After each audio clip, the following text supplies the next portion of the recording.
Hi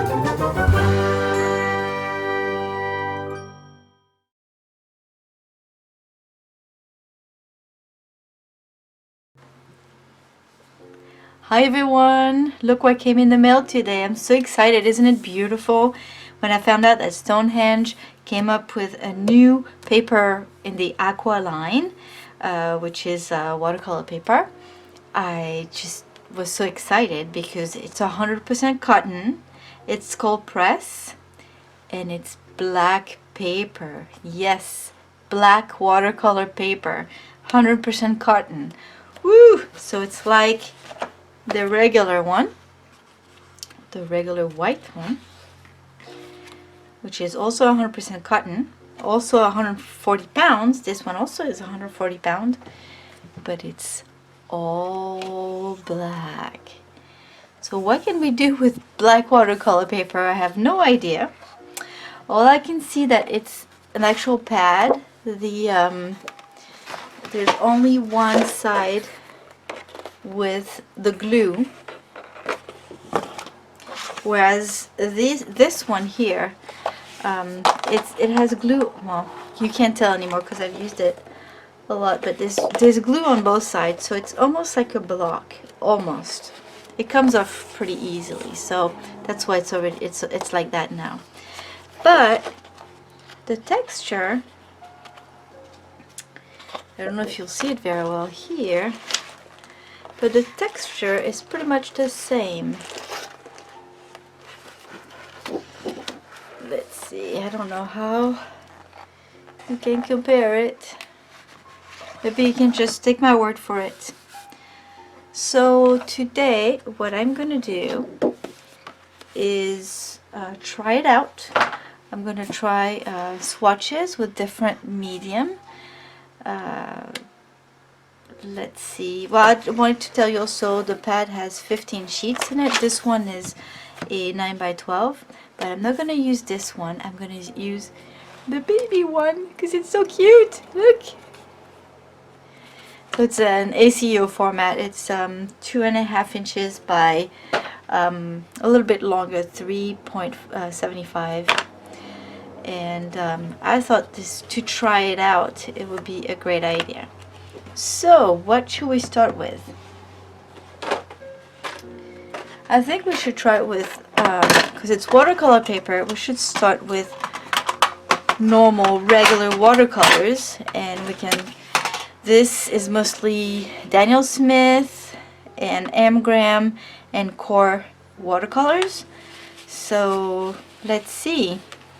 We got, I don't know, cadmium yellow here maybe. And see what this looks like. So it looks nice like this, but let's see how it dries. Let's try a alizarin crimson. So the reds, and I figured most reds might not show very well. Let's try cadmium red. Ah, not bad. Again, let's see how it dries. What else could we try? I don't know. Ultramarine pink.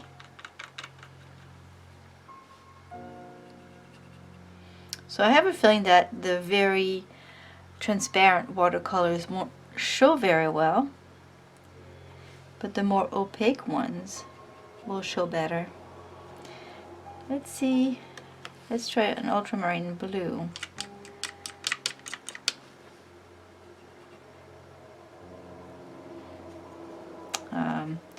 Oh, turquoise. Cobalt teal here.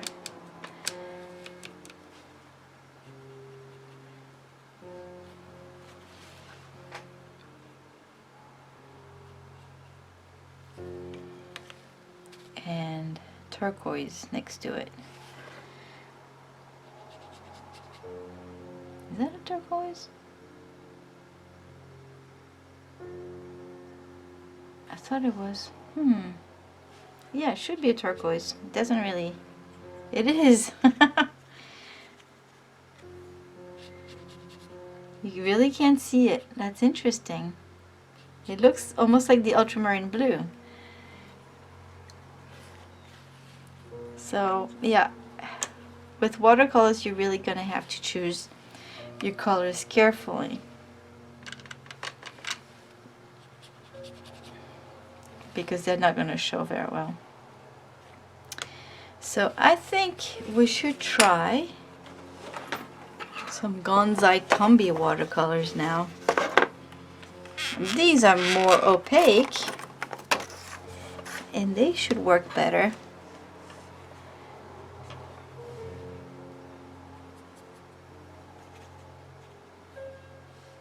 Let's try the, oopsie, the lemon yellow here. The yellows seem to work pretty well. I'm surprised.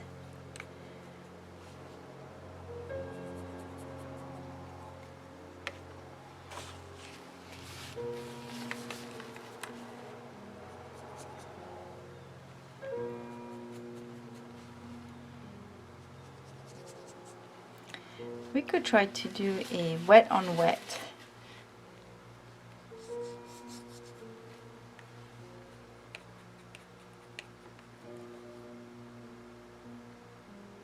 So you see that it really has the same property as any, watercolor paper. But because it's black, with watercolor, since it's a transparent medium mostly, you depend on the paper to show through, to make it shine, to make the colors shine. So if the paper's black, it's not going to shine very much. But you probably could achieve a lot of pretty cool effects.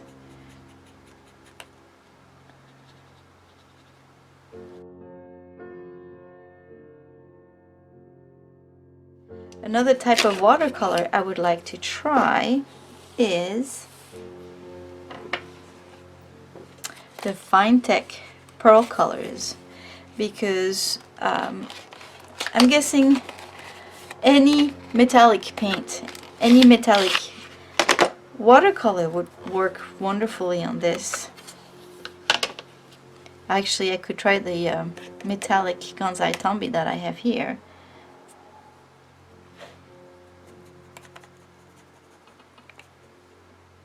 You can see how well it shines.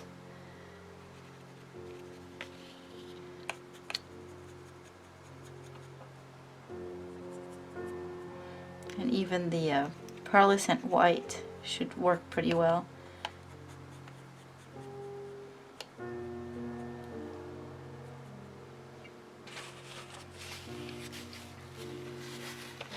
So let's see how the Finetec, what they look like.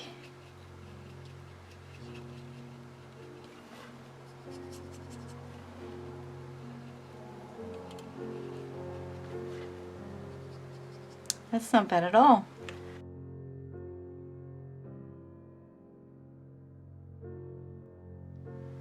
I was hoping the paints would disperse better, but it doesn't seem to.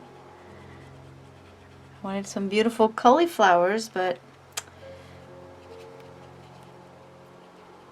it could be just the Finetec, not necessarily the paper. See, it stays right there. And the paper seems pretty wet already.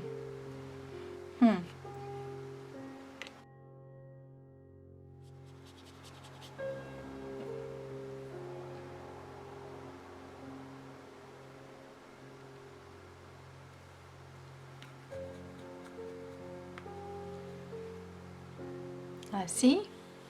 That's the Finetec paint. Doesn't do this. See how the paint goes flowing all over the place? Anyway, let's try the last medium on this one. Actually, maybe not the last one.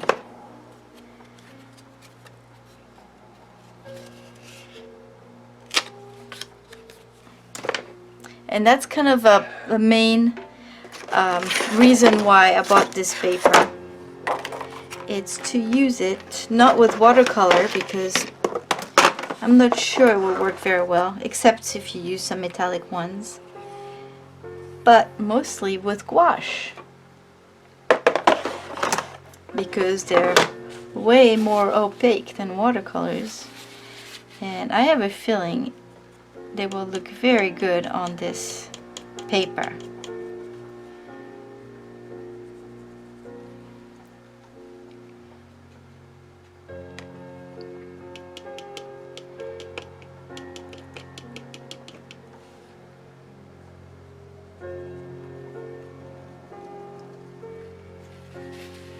Let's try a flesh tone.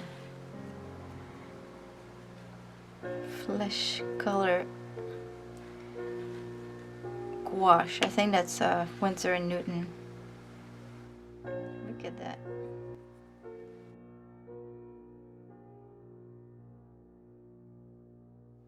So I think the yellows, well, I'm gonna try the other yellow, but the yellows or oranges might turn into green because of the black paper shining through. Something, if you didn't know, if you don't have a green, oh, this paint is yucky. If you don't have a green but you have a black and you have a yellow, you can mix them and get a green.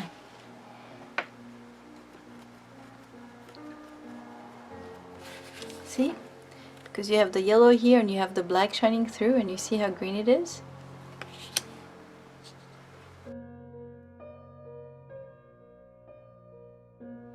Because the texture it's not very rough, it's not 100% smooth, but it's not super rough, I'm thinking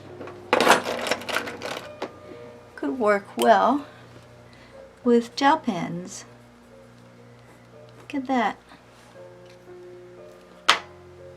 Unlike the other Stonehenge that I showed you in another video, Stonehenge black paper that I use for my colored pencils, this Stonehenge Aqua, the black paper,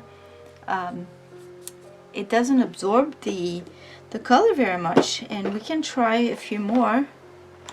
This one that didn't work very well, I don't know if it'll work on this one. Yeah, I don't know.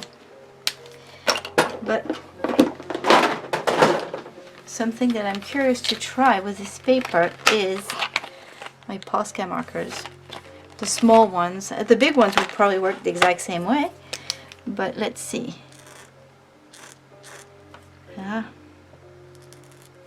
Maybe the texture is too rough and it makes it, I'm not sure how to explain, kind of spit, I guess.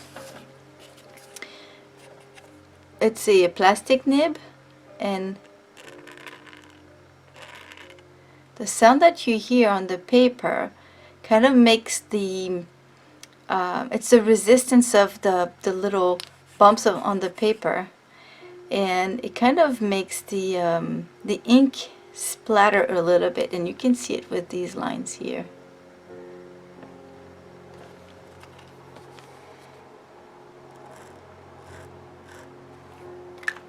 I'm gonna try other colors.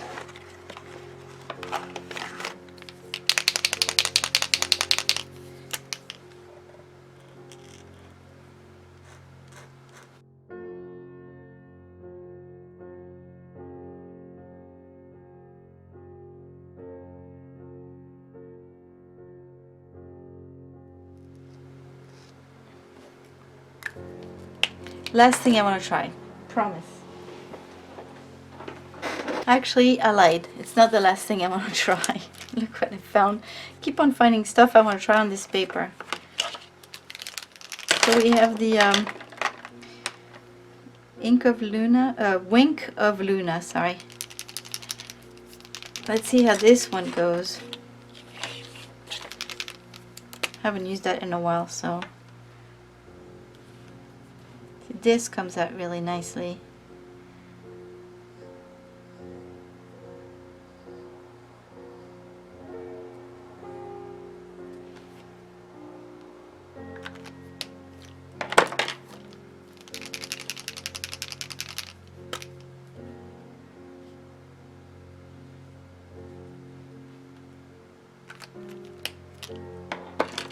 And then what else do I have here?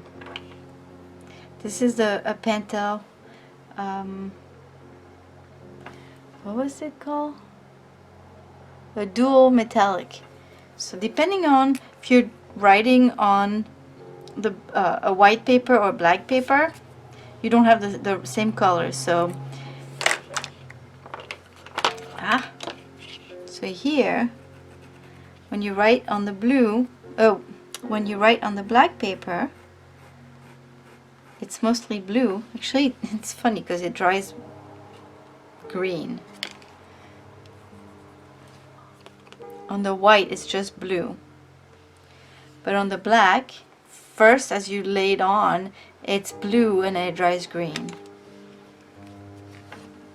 It's pretty nice. And here it's the same thing, except it's blue and purple.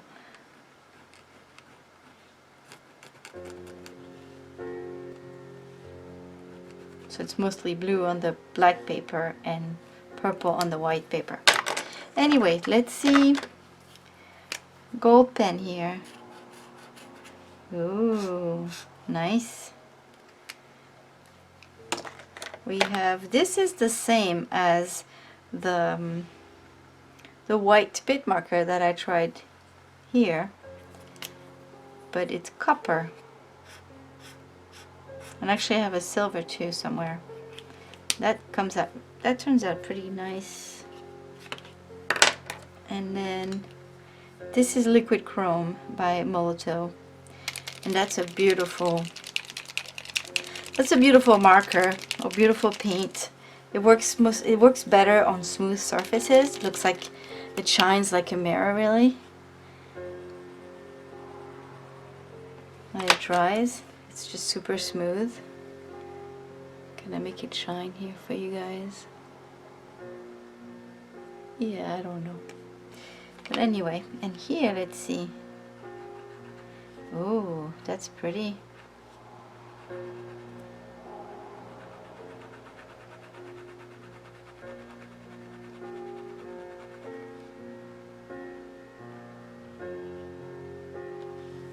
Very nice.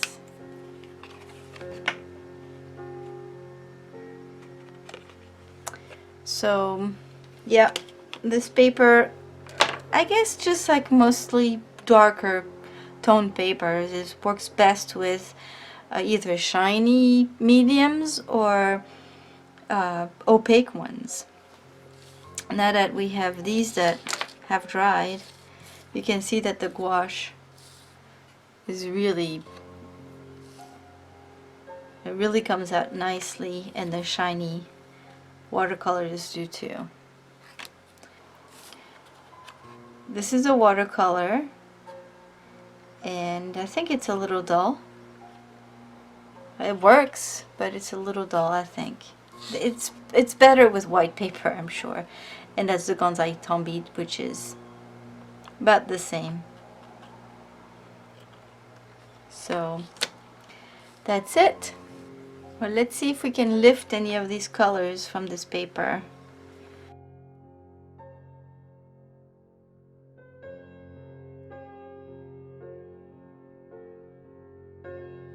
Well, it looks like this paper, yeah, again, looks like this paper allows you to lift the colors pretty well too. So I hope you enjoyed this little video, and maybe it'll make you want to try this lovely paper. I'll be posting shortly another video of me actually trying the paper, painting something on it, and see if I can make something nice. Thank you all for stopping by. I'll see you soon. Bye bye.